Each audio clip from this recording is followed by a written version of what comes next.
Good morning, afternoon, and evening, everyone. Welcome to my Game Week 3 team selection video. I'm recording this video on the 30th of August in the morning. All the midweek games have completed, including the Carabao Cup and Chelsea's Europa Conference game, but there's still the transfer window deadline to go, which should be closing later this evening. So lots could change by tomorrow. So I'm hoping this video holds up, but I hope for an exciting end to the transfer window for all our clubs, including mine, Chelsea. So without further ado, let's jump right into the team selection. So my team scored 76 points this week. I'm not really looking at overall rank much. I'm at 3.1 million right now. So yeah, it sounds convenient to say don't look at overall rank, but it's not that great. But there's not as much difference now, around 15, 20 points what separates you from like the top million. So hang in there if you're doing quite poorly. I think just one big haul is all it takes now to shoot you up the rankings.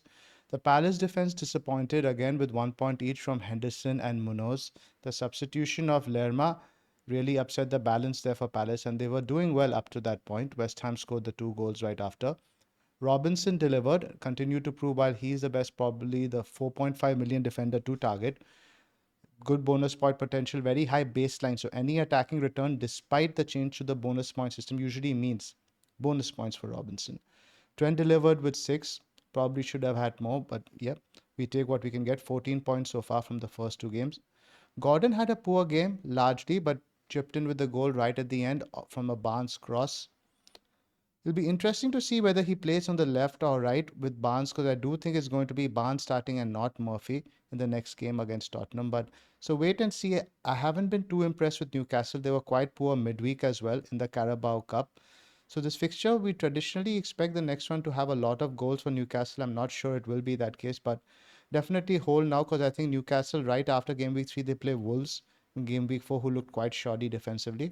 Saka chipped in with the assist, but didn't do really much apart from that. Very cagey game for Arsenal. Chota got the assist as well.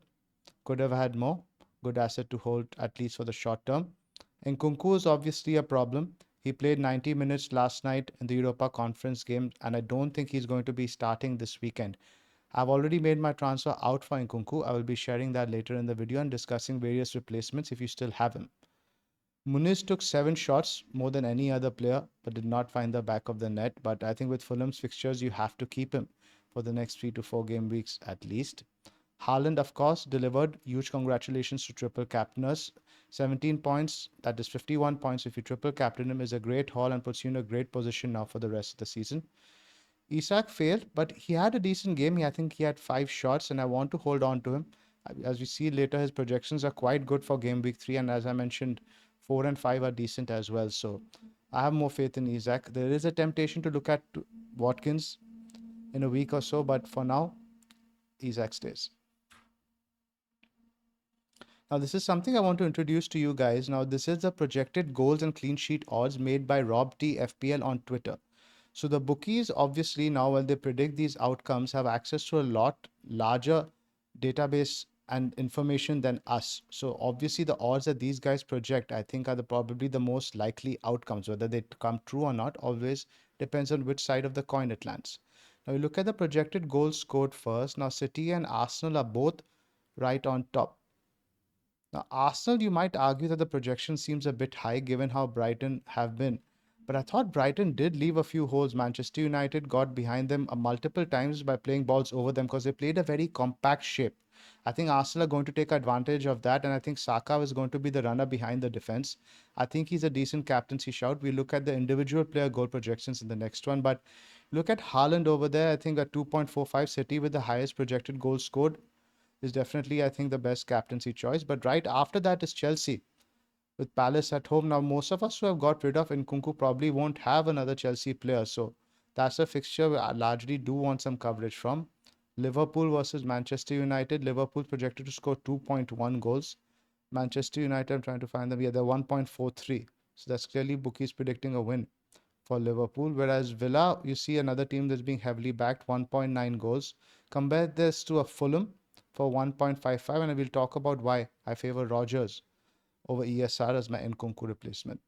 So have a look at some of the other numbers. Nobody else really stands out. Brentford obviously at 1.9 is interesting against Southampton, who were very poor game week 2 against Forest. Tottenham with just 1.85 goals, so that's not looking like a clean sheet for either team based on these odds. Ipswich just 1.33 for a home game seems a bit low. I think they will score a couple. Now, coming back to the clean sheet odds, it's generally a poor week for clean sheets with no teams above 50%. Arsenal are the highest at 42 against a Brighton team, of course, that we've seen have looked very good. And Arsenal have been somewhat fortunate, I think, to keep two clean sheets so far. But obviously, I think if you have an Arsenal defender, they're the best player this week. Man City are in second against West Ham.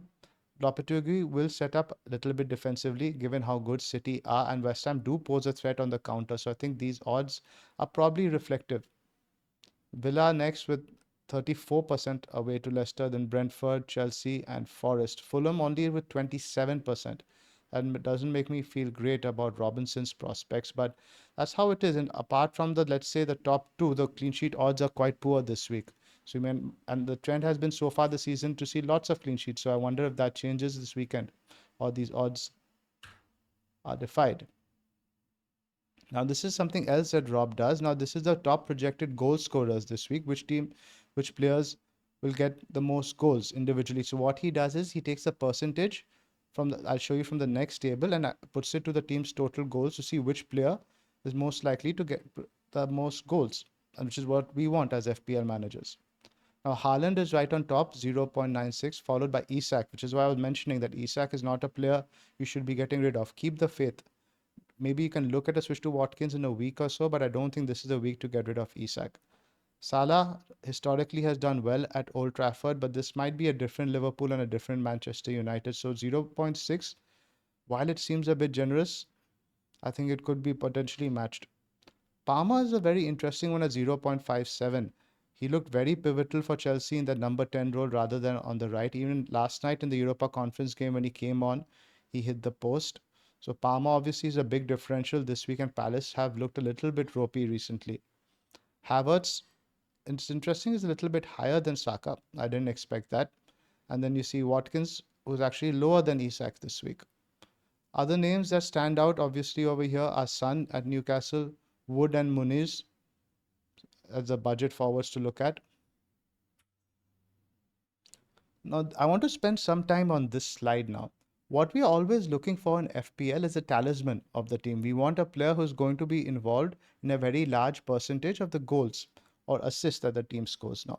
So the numbers you're seeing now on screen are from Rob T again, but these are for game week 2. That is the last weekend. He hasn't published them for game week 3, and these will obviously be evolving based on the data and the performances of the individual players. The bookies keep changing that, but we don't have the data for game week 3 yet, but I think it's worth looking at from game week 2, and then we can see how this matches in game week 3 and how the data evolves now. It's interesting you look at Arsenal. Saka is ranked higher than Martinelli, but Saka and Havertz 0.45, 0.43 are streets ahead of the next best option, Martinelli in third. So these are clearly the two guys you want from Arsenal. Now you look at Watkins, projected goals is 0.29, but the share is 26.9%. So that's higher than any of the Arsenal guys we saw previously, with Bailey and Rogers about the same. Now this would indicate to me that spending like where Bailey 6.5 and Rogers 5, I think could potentially be worth saving that 1.5 going for a Rogers to cover Villa's good fixtures. Now, Bournemouth, we obviously don't know much about the new forward, Evan Nilsson. 25.9 is pretty high, but I think that's pretty much assuming it'll be a like for Solanke. So, either way, Bournemouth's not a team we're targeting now, so we can skip that. Brentford is interesting. Boomo is projected to have a 28.1% share. That's higher than any of the players we've seen so far, significantly higher than Wissa at 21.9. Nobody else really can go for in terms of their attack. Now, Brighton is a bit more spread out. Joao Pedro at 0.41. This is again last weekend against Manchester United at 23.3%. It's a very high share. Welbeck 19.9. Mitoma not so much. I think maybe because they factor a bit of assists also. I'm not sure. I have to talk to Rob about that. Now we look at Chelsea. Palmer way out on top, 27.6%. Jackson 21.4%. And Madueke just at 10.9%. Now, if you have a look at Rob T's Twitter later in the day, I'm sure Madueke's numbers are going to be higher after his hat trick. So, like I said, the data will keep evolving. It's worth keeping a track of. Palace, if you look at it, is quite interesting. You see the shares that's quite spread out. 24.5 for Eze and the same for Edward and about the same for Mateta as well. I'm not sure Edward's going to be starting consistently with Nketiah out, but it again established that Eze is the big dog in that team. Everton, Calvert-Lewin at 30.4% primarily because nobody else can score from Everton. Once their fixtures get better and they pick up a bit of form, if DCL is fit, again, want to look at in the budget forward bracket. Muniz numbers are again very high, 27.8% compared to just 11.9 for Smith Rowe. So as of now, it does look like he is the talisman on that team. Let's see how the data evolves. Ipswich, the new signing, not Smodic, I'm not sure how to pronounce it. Looks quite interesting. Otherwise, Delap and Hutchinson, one to watch. Vardy with a whopping 31.3% share for Leicester. I don't know if he can stay fit though, otherwise at 5.6 he might have been an interesting option. Now with Liverpool, the share is interesting. Salah obviously is on top with 27%, Jota in second with around 20% as well, Diaz in third. So that shows you a pecking order of your Liverpool attackers. Now the biggest one over here, of course, is the big dog Erling Haaland with a massive 40% share of the projected goals, with De Bruyne and Savio just behind. And when Foden comes in, we expect those numbers to change a little bit. For Manchester United, Fernandes and Rashford about the same. 20, that's not great. Anything below 20 or just at the top end of 20, I don't really like it because that doesn't scream talisman to me. I want a team that has a clear talisman to invest in from an FPL point of view. Newcastle, Isak is big at 34.8. Gordon just behind. I think it's quite clear that these are the two guys to target. In Forest, Wood with 24.3, Gibbs White with 16.9, Elanga 12.5. So Hudson-Odoi is probably fourth out of all of those. But yeah, Chris Wood is getting most of the chances, followed by Gibbs White. Big share in Southampton for Armstrong, 31.4%. But after how poor they were last week, they had, I think, 0.14 XG against Forest. I don't think anyone's going there. Spurs, obviously, now you have to keep in mind Solanke was ruled out last weekend, so he's not there. But again, Son is right on top over there, followed by Johnson and Odegaard. With Wolves, it's Hwang, Cunha, and the new striker Strand Larsen, but again, not really worth looking at right now. With West Ham, again, no clear talisman, 20 for Bowen, Antonio, and Paqueta. So obviously the numbers that stand out over, you guys have them on screen. The guys who are like, 27, 28, or 31, these are the guys we should be looking at from a fantasy standpoint when we'd want coverage for these teams for their good run of fixtures. So this is a really good graph. Follow Rob T FPL, and let's see how it goes for game week 3. Now, a lot of you guys are thinking about potentially activating your wildcard in game week 3. We put together a wildcard draft. This is taken from Fantasy Football Scout, and I'll read it out for some of you guys who are following this on audio. It's got the Brentford keepers as a double up, Johnson as a 4.0 defender, which I don't really like now with the signing of Ogbene. I think I'd probably chuck Greaves in there. So just an Ipswich defender instead of Johnson, substitute with Greaves, Trent, Emerson, Konsa, and Robinson. So it's basically a 7.7 midfielder, sorry, a 7.0 defender, 3 cheapies, and Johnson the ultra cheapie.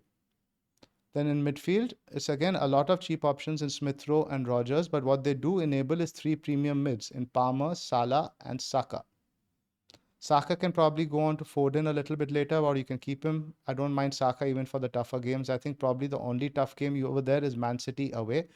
Spurs away isn't really a tough fixture for Arsenal. Followed by Watkins, Pedro, and Isak. All talisman as we've seen in the previous image. Now you're probably asking now why this draft doesn't have Haaland and why I'm favoring this, and I'll talk about it a little in the next few slides in terms of fixtures.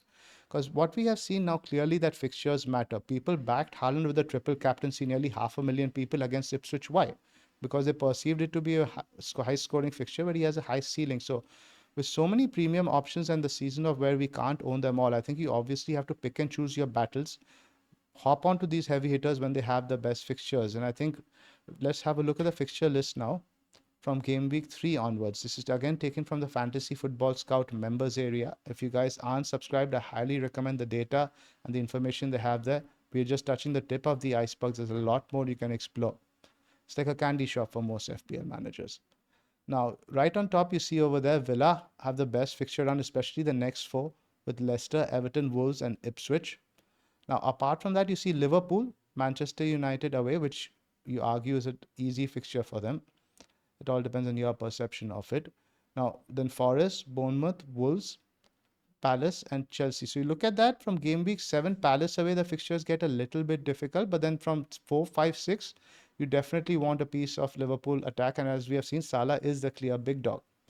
Chelsea's fixtures are obviously very good with Palace, Bournemouth, West Ham, Brighton, and Forest. So that's why Palmer makes it. Now, going back to Saka, this is what I was talking about. There's Brighton and then Tottenham away and City away. But then after that is Leicester, Southampton, Bournemouth. So you do want to get Saka in definitely for that game week 6 run. If you're going to wildcard in game week 6, then potentially you could go without him. But again, if you're going to wildcard now, you ideally don't want to book too many transfers for that period, right? So that's why I like leaving Saka in for that run. Everyone who wildcards in game week 6 is going to have at least double or treble Arsenal. So getting a few in now, despite the couple of fixtures that are to follow, that is Tottenham and Man City now, makes a lot of sense. And that's about it in terms of heavy hitter. Now I'll explain to you when you should probably be getting Haaland back now. Look at the fixture from, let us go back first and look at Haaland's fixtures this week. Now, Man City have West Ham away this week. Then it's Brentford at home, Arsenal at home, Newcastle away. Now, let's start looking at the fixtures from game week 7. Now, game week 7, City come to second in the fixture ticker. The fixtures read Fulham, Wolves, Southampton, Bournemouth, Brighton, Tottenham. You definitely want Haaland for this run. Now, you look at the Liverpool fixtures over this period. It's Palace away, Chelsea home, Arsenal away, Brighton home, Villa home. So the fixtures, while they're not that difficult, they are definitely more difficult than Man City. So again, you have to pick and choose your battles. So if you are wildcarding around game week 6 or game week 7, I would get rid of Salah and get Haaland in. But right now, as difficult as it sounds on the back of a hat trick, my wildcard draft would probably not include Haaland. But obviously, you could include him at the expense of, let's say, a Saka. I think out of those three premiums at this point, I would want Palmer and Salah in, and I'll discuss this in my watch list later. It's a new feature introduced for you guys. I want your feedback on it. Now, obviously, a big topic for this week is the Nkunku replacement. Now, again, with 90 minutes last night, I really don't know if he's going to start on the weekend, and you can't really carry passengers anymore with him bleeding value. Chelsea looked a lot better with Palmer at 10, and while we could see Nkunku play alongside Palmer this weekend, we don't know that for sure. If you can carry him, you have somebody else like a Smith Rowe and Rogers who can sub in. You want to get one more week of information into the international break. You could do that, but I'd highly suggest getting rid of him now. So the top three replacements, as you see on screen now, are Rogers, Smith Rowe, and Madueke, and I'm going to talk about each of them now. The appeal primarily with Rogers, as you have seen earlier, is Villa's fixtures. They play two promoted teams at Everton and Wolves over the next 4 games, and now Champions League obviously is a concern. Rotation might happen then, but Rogers is quite young. I think he's quite capable of playing Wednesday and on the weekend. He's looked their best player. I don't think they can afford to bench him anytime soon. He's playing in a very attacking position, and I think if he had gotten that assist for Watkins, a lot more people would have been steamrolling into him. At 5.0, he enables a lot. You can potentially get a Saka to Salah move next week and other upgrades as well. Smith Rowe is probably the next best alternative. I think Fulham's fixtures are really good for the next few. The signings they have made of Anderson and Burge are going to make them a much better attacking team. The concern is that underlying data for Smith Rowe is still quite poor in terms of the shots he's taken. He scored from his only shot, and I think he created just one chance. But we've seen this with players like Ramsey before. They don't necessarily have the best underlying data, but they're just in the right place at the right time. So I still like Smith Rowe as a pick a lot. I don't think it's just a bandwagon that people are jumping on. Good player in a team that's looking very good so far. Now, Madueke might look like a bit knee-jerky, a bit like point chasing, but I think the spot on the right is his now. He's been called up to the England squad, which I really didn't expect. So that's going to be a big boost for a player like him. He needs that confidence, and the manager is going to back him at least for the next few games. At 6.5 for those run of fixtures, I don't think you can really go wrong. There is a little bit feeling of frying pan into the fire going from Nkunku to Madueke, but the ceiling is there for that goal scorer. Do keep in mind, though, I do think Chelsea's haul against Wolves, the 6 goals, was largely down to Wolves being poor. It was an identical goal that Chelsea scored due to Ait Nouri pretty much not being there the whole time. It was just taking advantage of that hole at left back for Wolves. So it's a bit risky, but also I think the most upside of these three, given the fixtures. Now, this is a new feature I want to talk to you guys about is the watch list. Now, in my previous watch list which you saw in the last video, I was only including players who I wanted to buy. But with now what I'm looking to do is sort of give you the best picks in each position if you're looking to make a transfer any given week.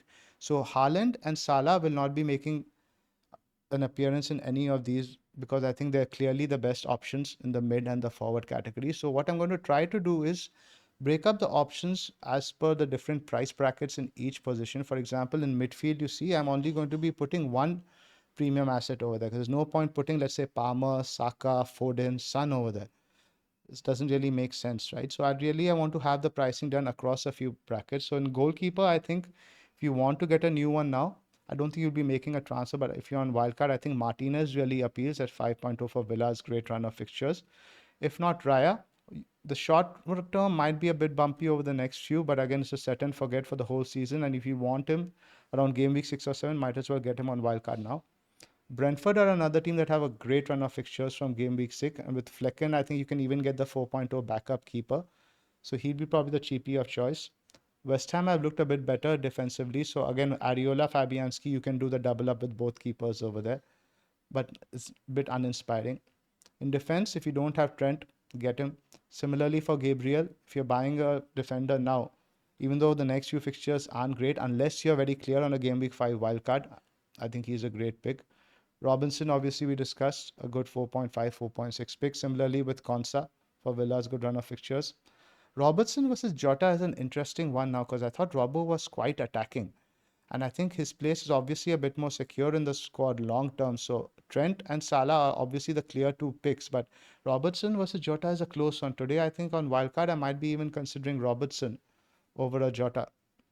In midfield, like I mentioned, I think after Haaland and Salah, Palmer is probably the best premium pick right now, given Chelsea's run of fixtures and the ceiling that he offers.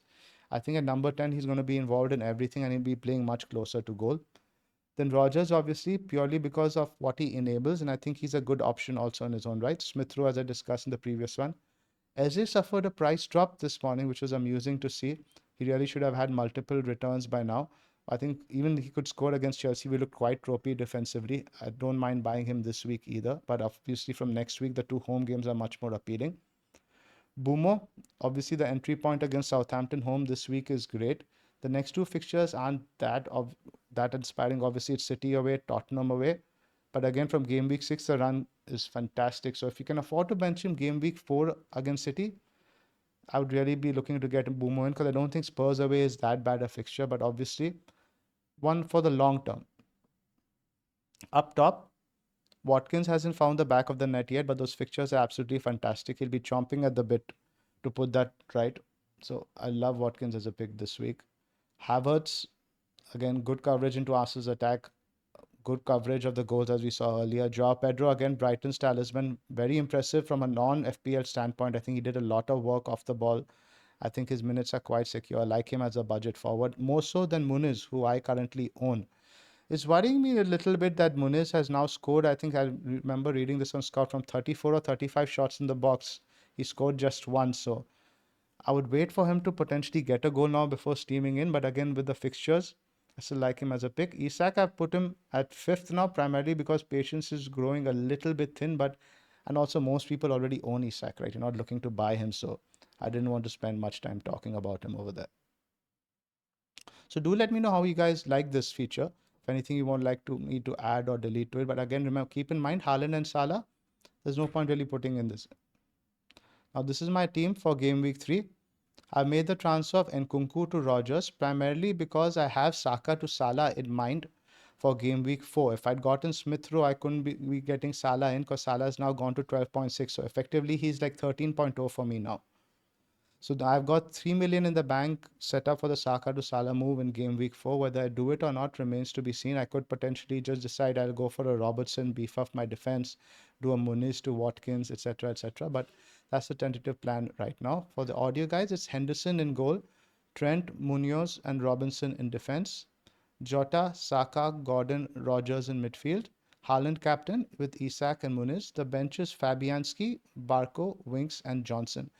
I thought about potentially putting Johnson in for Muniz, but now with the signing of Ogbene, I think they have much more options now at wing back. I'm not sure he'll necessarily be playing in a back 4 at right back, so that's not looking a great buy. In hindsight, something I will probably correct on wildcard. Like I mentioned, Nkunku for Rogers was the move. So looking at the squad, obviously, I think the fixtures aren't great this week. There are a lot of away games, but The fixtures are still good in the sense from an attacking standpoint. I don't think that Ipswich is a bad fixture. Leicester is a bad fixture. Obviously, the big one is a Palace defense, a double defense away to Chelsea, which I don't like, but it is what it is. I didn't really build much squad depth, which is not probably a great idea. So that's it for this week, guys. Do let me know how you like it. I forgot the like and subscribe plug last time, so do hit that like button and do subscribe if you want to see more of this content. Pras's video is already out, and Late Riser will be posting his video shortly as well. Thanks for watching and have a great day and a great weekend.